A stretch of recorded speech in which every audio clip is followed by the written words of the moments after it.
People, how are you doing? Hopefully we're all doing well. 2 weeks out from AJ versus Ngannou in Saudi Arabia. I'm quite looking forward to it, you know. I think when I first kind of made my video on this announcement, I was a bit, I don't want to say 50-50. I wasn't against it, but I also wasn't for it. I was just kind of passing the blame to Fury. That's not too much changed, to be honest. I'd say I'm probably more looking forward to it than I was then, as time's gone on. I stand by what I said. I think it is Fury's fault, because ultimately the fight wouldn't be happening if it wasn't thanks to Fury, right? Because if Fury did his job, like I said, we've heard it all before, Fury did his job, got rid of him like he was supposed to, happy days. But he didn't do that. So obviously, here we are having this fight, right? And I think, again, as time has gone on, I'm getting more interested, because I keep seeing people saying AJ's going to struggle, and Ngannou's a risk, and Ngannou this, and Ngannou that. I'm thinking, is he though? And I don't know, the more I've heard other people's inputs and other people's opinions, the more I'm coming back to, actually, I'm quite looking forward to this.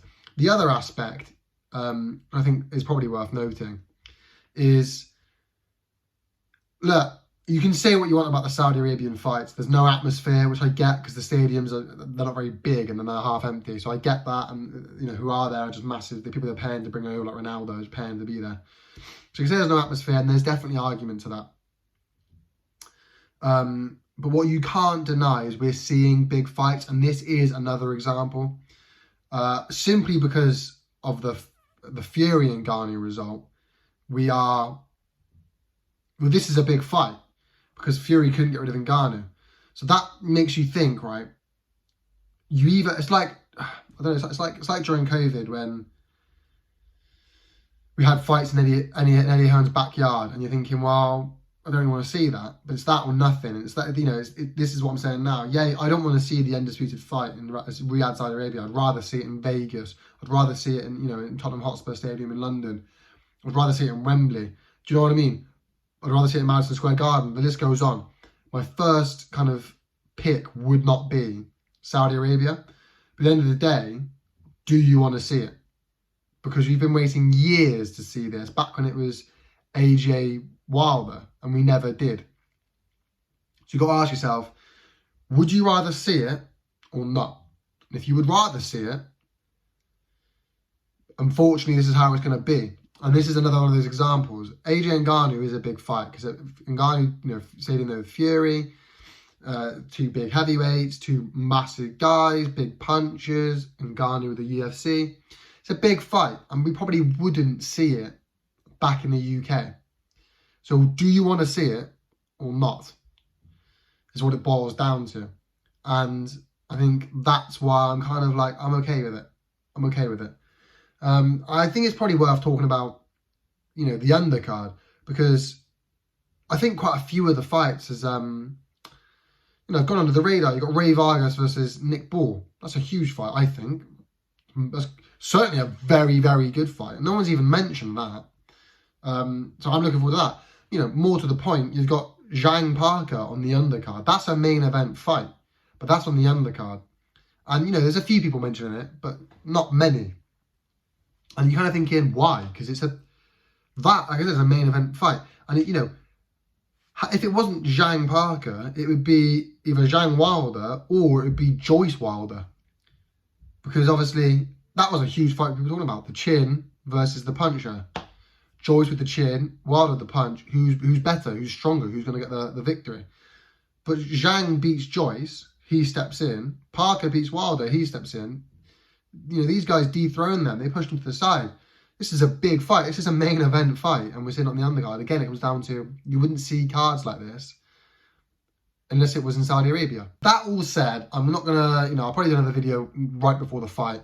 But my opinion hasn't really changed. Although I've seen a lot of people saying Ngannou's trouble for AJ, and Ngannou should beat AJ, or can beat AJ rather, and AJ can't fall into these traps.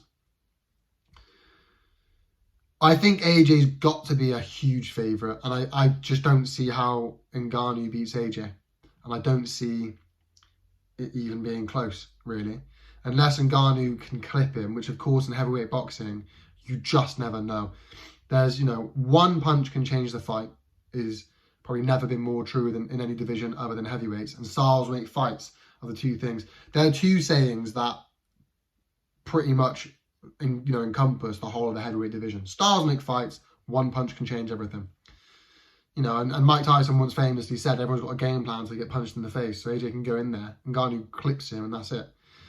But people, I think, forget in the build-up to this that, yes, okay, AJ didn't have a long amateur career, but he had a very illustrious amateur career and a very successful amateur career.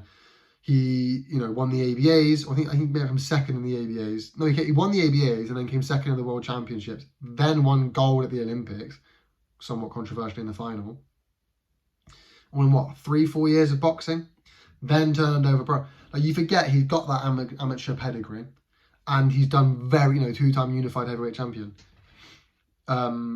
He's not, he's not an idiot. He's not going to fall into these traps, I don't think.